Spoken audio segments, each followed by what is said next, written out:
good coach. And some of the guys left us after that. That was one of our best years for just our class. We had Craig Roper, who's here. Where is he? And Steve Lowe and Dave Trees was a mountain of a man, really fast, almost as fast as Bradley. And then we had Bradley, Welker, and there were about 20 of us. So freshman year, I think we were pretty good.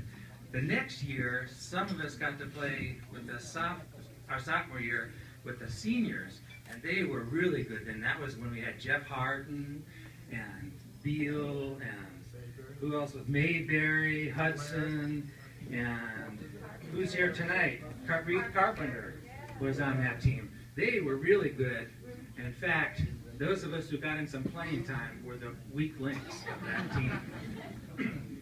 And then our junior year, we wondered, boy, how are we going to keep this up? There are about 10, 11 of us and 10, 11 seniors then, including Doggle, who's here tonight somewhere. Where is he? And was anyone else here in your class? Hey, yeah. So together we did it, and then our senior year, there were just 11 of us, so there were about 20 juniors that helped us. That really made a difference. So that was one big thing that helped us. The other big thing, to win you have to score, and we had a scoring machine that I can't believe isn't here tonight, Dale Bradley, which we thought was the best back in our era. He was so fast and shifty as a jackrabbit. And I think Chagrin continued to win after us, I don't know how many games, until he damaged his knee. And that's when they first started losing again. So he was a big factor. I'll say another big factor was our coaches. So as you heard, we started with these young, ambitious, and stimulating coaches. And with two of them here tonight, and you mentioned the others. So Coach Payai's staff was really good and stimulating us.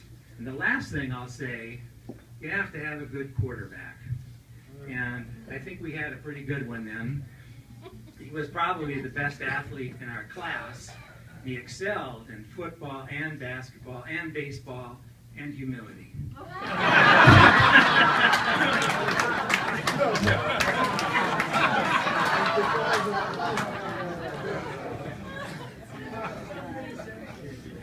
So, our class of 64 football players, like lots of other teams, tried hard, were dedicated, and got along great.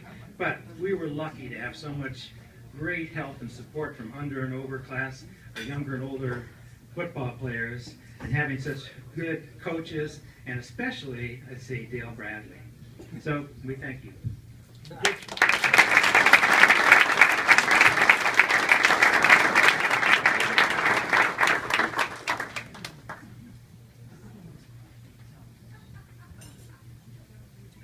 Joe Morehead has declined to speak, but he was going to. So I would like him to say something.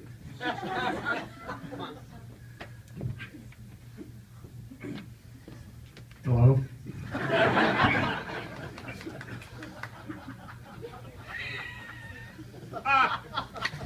The other football players being honored here tonight were exceptional high school athletes.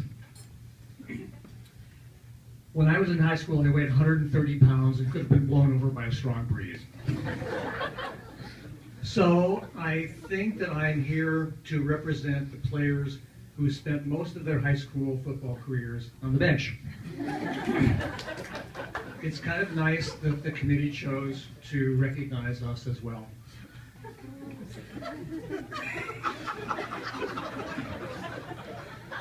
Maybe Woody Allen was right when he said that 80% of life is just showing up.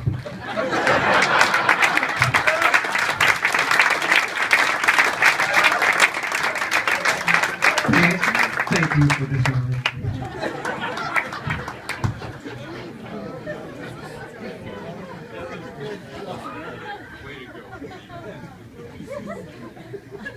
All right, I've got a few remarks. First of all, I would like to really, when we were told that this was going to happen, I went, what? I mean, we were fortunate enough to be part of 4 teams. If standing alone, if all of us here for 4 years were required to play football together, it wouldn't have happened. It just wouldn't have happened. And so I'd like, first of all, to thank the Monsters of the Midway, the class of 1962.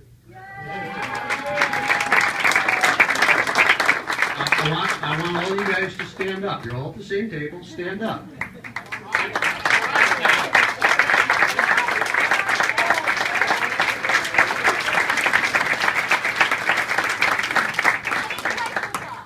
No, and there's a cheerleader there that I have a special affinity for, so you stand up once again. All right. And the other class, the class of 1963, please stand up. John Model.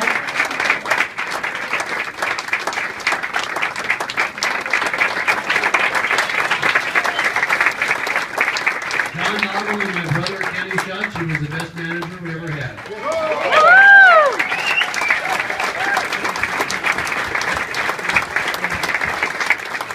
Anybody here from the class of 65? Stand up. Thank you. Anybody here from the class of 1966 who played football? Or was a cheerleader, or was in the band, or was a Jack, trainer, or anything of that nature. Everybody who is responsible for our success had a job and a role, and we're proud of your help. So anybody from the class of 66? Jack. Did Grubich ever graduate in 66? Did Grubich ever graduate in 64? All right, I might take a little bit longer, but that's what I do, and I apologize because I know that there are people here that are individually going to be recognized that deserve it much more than us as a team. Because, I mean, after all, we were a team, but I want to talk about these guys, and I want to start with the fact that we grew up together. And if you ever saw pictures of the old football games, the kids that were running around in the end zone throwing the pee-wee football, that was us. I mean, we grew up together. In the 6th grade, we had uniforms because a guy named Bob Gaudio, who was a football player for the Cleveland Browns, donated a uniform for each of our players. There's a Gaudio in that. Yeah, I'm getting there, Barry.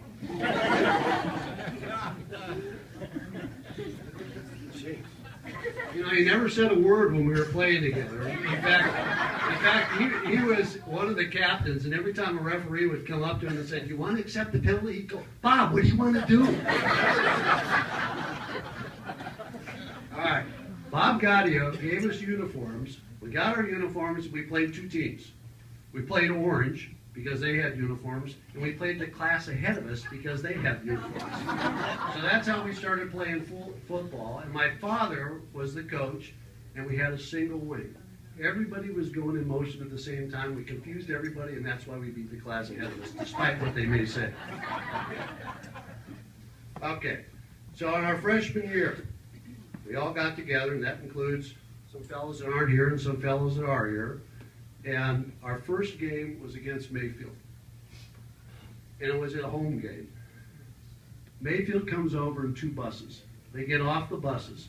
Each one of them was about 6'3", 200 pounds. They had 2-day gross and prison tattoos.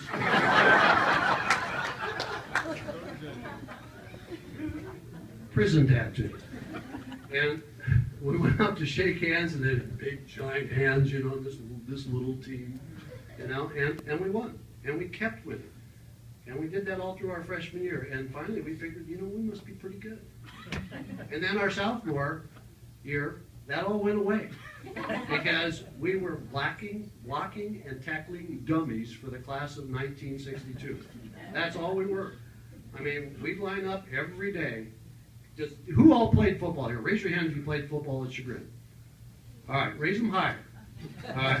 Do you remember fall football? Under Quisenberry, it was 3 a day. 2 days in uniform, and then not in uniform at night. 3 a day. Okay, he didn't believe in water. We didn't get water. You only got water when you were dismissed from the field because you screwed up. You didn't get water, and the uniform and the huddles in the fall smelled like ammonia. I mean, it was unbelievable. And the shirts that we wore, the T-shirts and the socks, they stood up all by themselves in the locker. We were nothing but blocking and tackling dummies for those guys.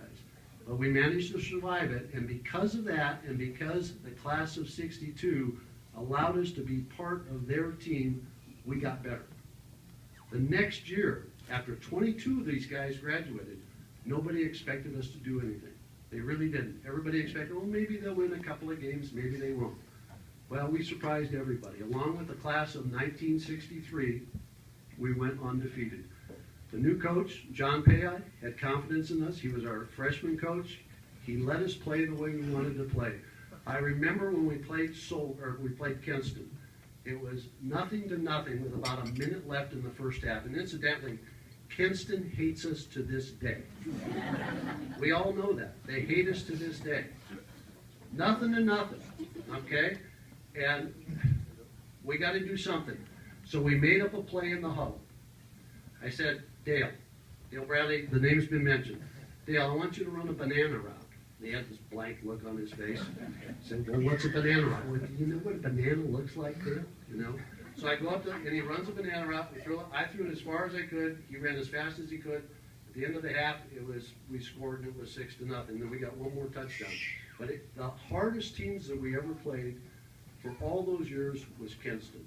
I mean, they played us tough. All right, so that was our, look, where am I? Is that our sophomore year? Junior year. That's our junior year. All right, we get to our senior year, and we're expected to win. And we did. So, that's that. What? We're expected to beat Solon. No, I expected to beat Solon. I don't know what you did.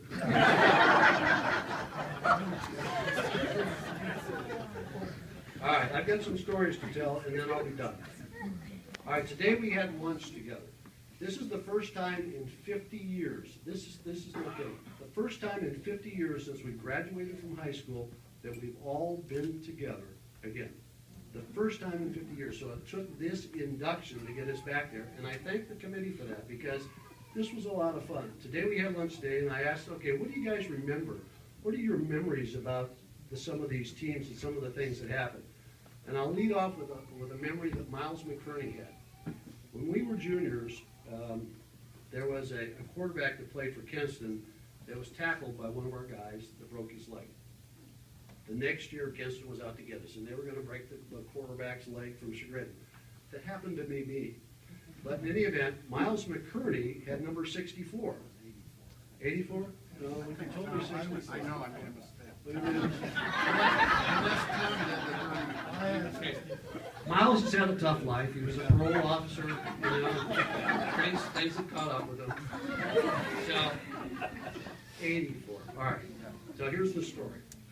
So when the announcer said, and making the tackle from Chagrin is number 84, well, that was Miles. But Miles was sitting on the bench at the time. So we don't know who number 84 was.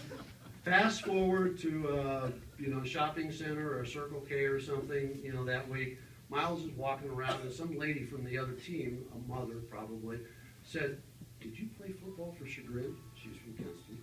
And he says, "Yeah." "Well, what was your number?" "Number 84. And she looks at him and chases him around the store. Yeah, well, I guess that's a true story. There are some urban legends here, however. When we were freshmen, we played Orange, and we beat them. And then Orange had the ball, and toward the end of the game, and they had a first down, and they were out of timeouts. So we called timeout 3 times in a row, just so we could tackle it. I mean, not because we wanted to get the ball back or anything, because we wanted to keep playing football. And Buzz seems to remember that we did the same thing to Solon years later. At the end of the game, we called a timeout, not to get the football back, but to keep playing football. Now, urban legend or not, I believe at least part of that story is true. All right, And this is a story about Grubich and Morehead. Now, Bill Grubich is here. Joel Morehead, who